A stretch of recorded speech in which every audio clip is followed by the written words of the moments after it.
哈利路亚！亲爱的弟兄姐妹与慕道朋友们平安。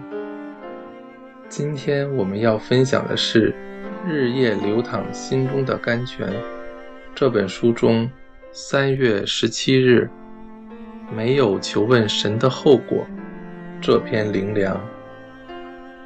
本篇背诵金句：历代志下16章12到13节。亚撒作王39年，他脚上有病，而且甚重。病的时候没有求耶和华，只求医生。他作王41年而死，与他列祖同睡。亚撒登基作王后，凡是行神眼中看为正的事，并进行许多宗教改革。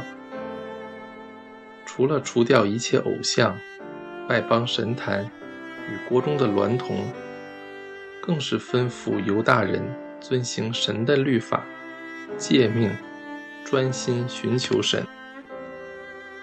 可惜后来的他渐渐不再信靠神，不仅在战争与国家政策上过分寻求人的帮助，连面对疾病时也一样。当他作王第39年，患了严重的脚病时，竟不知求神医治，只求医生医病。因此过了2年，他就因脚病过世了。亚撒生病时没有求神医治，只求医生的做法，不就是今日大多数信徒遇到病痛时的做法吗？特别是现代医学远比古时医术高明的今天，有多少信徒生病时会先求问神，而不是先求问医生呢？神从来没有反对我们去找医生看病，毕竟现代医学昌明，也是神赏赐的恩典。只是现代医学再先进，医术再进步，医学设备再完善，对于如何医治许多病症，所知所做还是相当有限。而且世上的医生医术再精湛，也比不过神这个全知全能的大医生。生病时当然可以看医生，但却不要忽略祷告。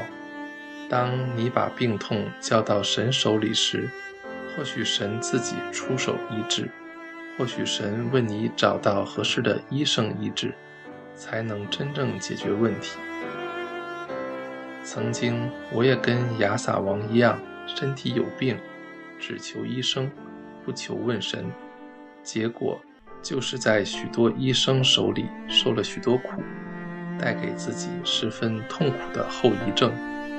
后来我在受苦中觉悟了，决心不再找医生医病，只靠祷告求神医治，才在苦境中慢慢转回。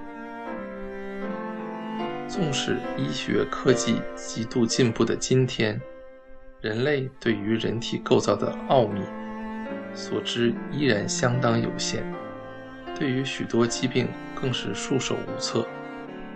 我们只有回头找创造我们的神来为我们医病，才是最稳当最有效的方法。